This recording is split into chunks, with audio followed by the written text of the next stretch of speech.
নমস্কার বন্ধুরা, সুপর্ণার আরো একটি ব্লগে আপনাদেরকে স্বাগত। ব্যাঙ্গালোর থেকে উটি চলেছি। ব্যাঙ্গালোর থেকে আমরা স্লিপার কোচ বাসে করে উটির পথে রওনা হয়েছি। ব্যাঙ্গালোর যেখান থেকে আমরা উঠেছি সেই স্টপেজটার নাম ছিল বেরান্ডু। ওখান থেকে গেলাম, যেহেতু এটা রাত্রের আমাদের যাত্রাটা ছিল, সেহেতু আমি কোনো ভিউ নিতে পারিনি। কিন্তু আর্লি মর্নিং যখন আমরা নেমেছি উটিতে, খুব প্রচণ্ড ঠান্ডা, তখন থেকে আমি নেওয়া শুরু করেছি আর কি, ভিডিওটা স্টার্ট করতে পেরেছি। একটা অটো করে আমরা হোটেলের পথে রওনা হলাম। অটোওয়ালাকে বলাই হলো বেশি মেহঙ্গাওয়ালা হোটেলে নিয়ে যেতে হবে না, মিনিমাম একটা রেঞ্জের মধ্যে হবে, পছন্দ যদি হয় তবেই আমরা থাকবো। সেই অনুযায়ী নিয়ে গেল, আমাদের পছন্দটা হয়েও গেল। সেদিনকেই আর কি, আমাদের তো হাতে বেশি টাইম নেই, তো টাইম ওয়েস্ট না করে আমরা সেদিনকেই আর কি ওখানকার যে মেইন পয়েন্টগুলো আছে ওগুলো দেখার জন্য আমরা বেরিয়ে গেলাম। যেই অটোতে করে আমরা আর কি এসছিলাম হোটেলে, তাকেই বলা হলো, তিনি একটা গাড়ির ব্যবস্থা করে দিল। সেই গাড়িতে করে আমরা প্রথমে বেরোলাম। মানে গাড়িতে করে যেতে যেতে আর কি ঠিক হবে যে কোথায় যাব, কিন্তু ড্রাইভারকে বলে হলো আগে ব্রেকফাস্ট, তারপরে কথা হবে। ব্রেকফাস্ট করে নিয়েছি আমরা, ইডলি আর বড়া খেয়ে নিয়েছি, তারপর চললাম।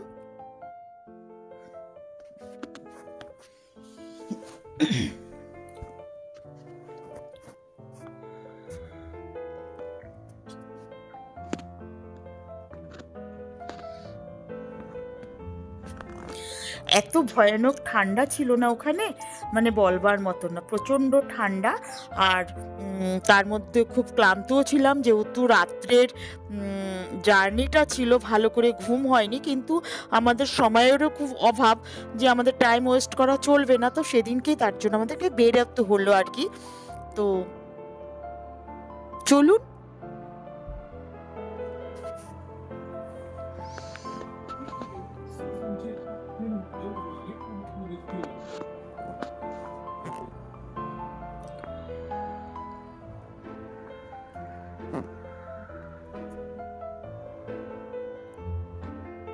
আমার গাড়ি চলে আসছে।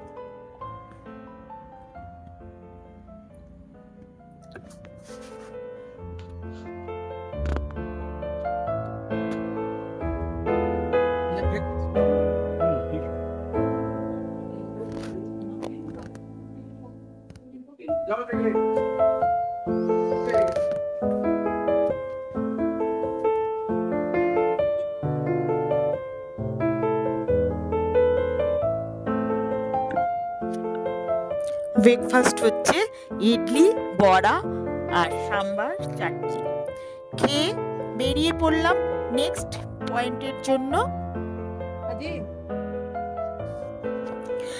এই যে পয়েন্টটা, এটা হচ্ছে ভিউ পয়েন্ট। যদিও বা কিছু নেই, কিন্তু চারিদিকের যে মনোরম দৃশ্য, ওটা মানে চোখকে আকর্ষণ করার মতন, চোখই হয়ে যায় মনের আয়না। কোনো ক্যামেরার দরকার হয় না। একটা বাইনাকুলার ছিল, সেটা দিয়ে দেখলে দেখা কিছুই যাচ্ছে না, কিন্তু একটা চার্চ দেখা যাচ্ছে। বলছে এটা মুভমেন্ট হয় না, বলছে না মুভমেন্ট হয় না, কি দেখা যাবে না চার্চ। কিন্তু আমার মনে হলো খালি চোখে যত দূর দেখতে পেলাম, মনকে চোখকে শান্ত করে দেখো, শুধু মনকে তৃপ্তি করার জন্য, যে না কিছু প্রকৃতি যে এত সুন্দর হয়, সেটা না দেখলে বিশ্বাস করা যাবে না। যতদূর পর্যন্ত পেরেছি ক্যামেরা ঘুরিয়ে ঘুরিয়ে ঘুরিয়ে ঘুরিয়ে নিজের যতটা ভালো লেগেছে ঠিক ততটাই আমি তোলার আকর্ষণ করেছি, চেষ্টা করেছি আর কি।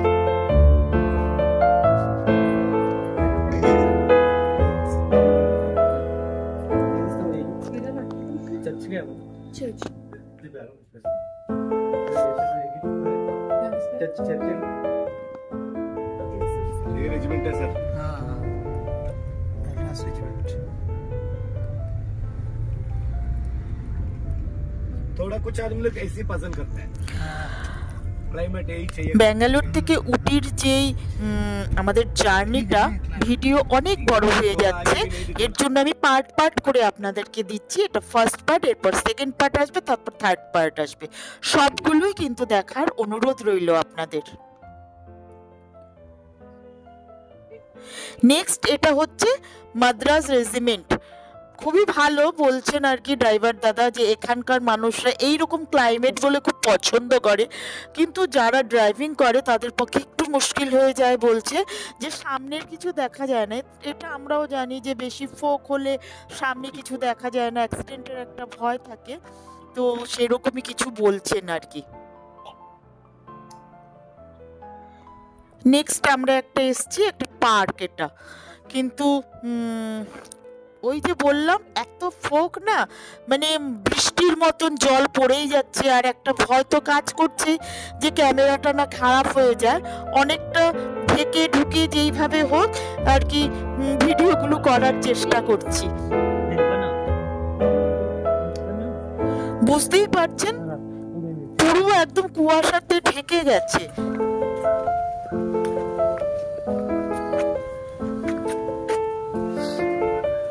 এদিকে তাকাও।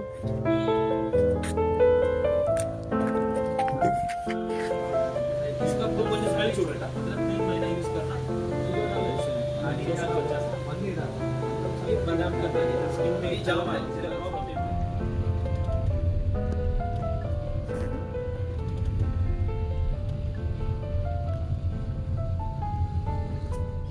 হাজব্যান্ড তো একদম বিন্দাস ঘুরে বেড়াচ্ছে, ওর তো কোনো ভয় নেই, ক্যামেরা তো আমার হাতে, বলছে এদিকে তাকাও, একটু হেসে দিল।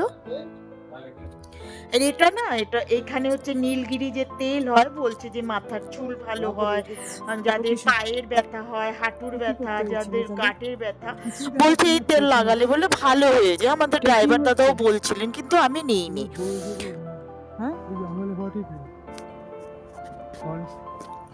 এটা হচ্ছে তামিলনাড়ু ফরেস্ট ডিপার্টমেন্ট। এখানেও সেই একই ব্যাপার, মানে খুবই রাস্তাটা এত পিচ্ছল না, টপ টপ করে বৃষ্টি পড়ছে, খুবই ভয়ানক রাস্তা। তাও মনের মধ্যে সাহস নিয়ে বলছিল ছাতা নেবেন, কিন্তু ছাতা কিন্তু আমরা নিয়ে গেছিলাম, আমব্রেলা, কিন্তু ওখানে তো জানি না যে স্পটে এরকম হবে, তবু যতটা পেরেছি হেঁটে গেছি। অনেকে ট্রেকিং করছিলেন, কিন্তু আমরা বেশি দূর যাওয়ার সাহস পাইনি, যতটা পেরেছি গেছি।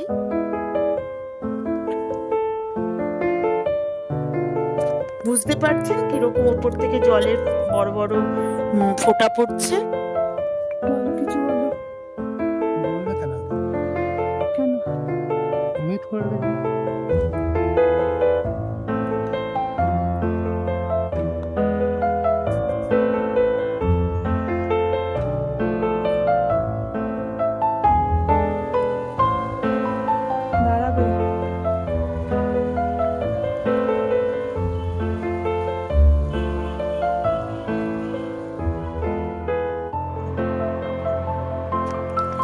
ওয়ার্নিং দেওয়া আছে, এরপরে আর যাওয়া যাবে না। ওখান থেকে আমরা আবার রিটার্ন করলাম।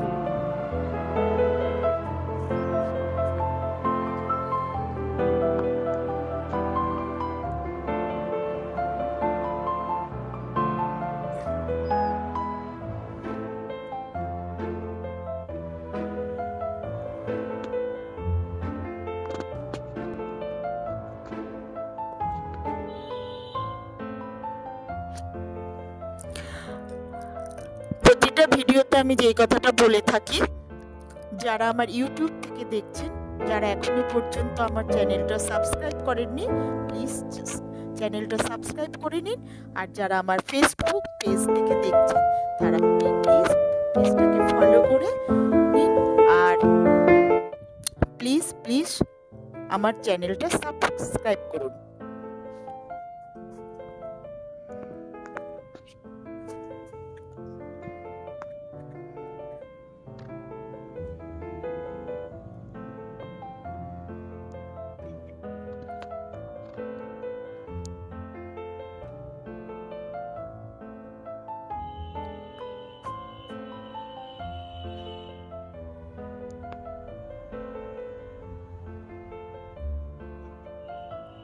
वाईफाई कनेक्ट कर लो।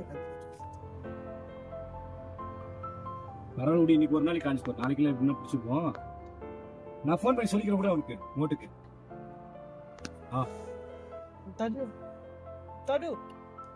भैया इसके अंदर चॉकलेट फैक्ट्री है, चाय फैक्ट्री है, सारे है। और व्यू देखो वहाँ से खड़ा के देख ले तो ये ऊटी का पूरा व्यू दिखते हैं, वहाँ खड़ा के देख ले तो ठीक है। चॉकलेट फैक्ट्री भी है इसके क्या? अंदर चॉकलेट फैक्ट्री, टी फैक्ट्री ठीक है, चॉकलेट सभी मिलते हैं इसके अंदर। कैसा है? ठीक अच्छा है सब, बहुत अच्छा है। है, ले सकते हैं आप? हाँ चाय ले सकते हैं। अगर चाय यहाँ का चॉकलेट है ना बिल्कुल नीचे नहीं मिलते, इंडिया असली है, अच्छा है। चाय भी अच्छा चाय भी अच्छा है, यहाँ पर ले लो, फिर नीचे दुकान में मत ले लो। उधर जाकर एक बार वहाँ से खड़ा के देख ले तो ऊटी का सारे व्यू दिखते हैं। देख क्या थोड़ा पैकिंग এই এলাম আমরা উটিতে। এখান থেকে বলছে উটির পুরো মানে সৌন্দর্যটাকে আর কি দেখতে, যে ভিউটা আর কি মানুষ দেখার জন্য এত দূর দূর থেকে ছুটে যায়, এখানে বলে সেই ভিউটা বলে দেখা যায়। এখানে একটা টি কোম্পানি মানে চায়ের একটা ফ্যাক্টরিও আছে, চকলেট, সেটা আমি পরবর্তী দেখাবো আপনাদের কাছে। स्कैन करो, स्कैन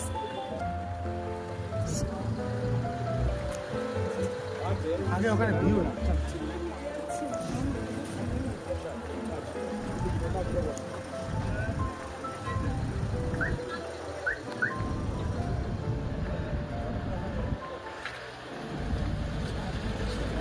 উপরে উঠে উপরে উঠে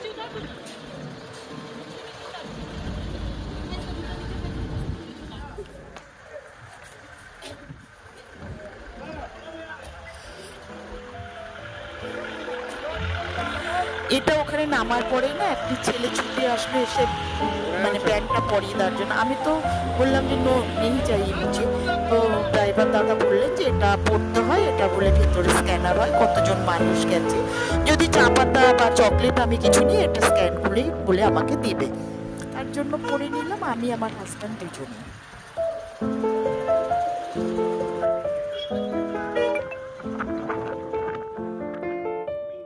ভিডিওটা লেন্দি করব না, পরবর্তী ভিডিও দেখার জন্য কিন্তু অনুরোধ রইল। আর যদি আমার ভিডিওটা দেখে একটু আপনাদের ভালো লাগে প্লিজ একটা লাইক আর কমেন্ট কিন্তু অবশ্যই করবেন।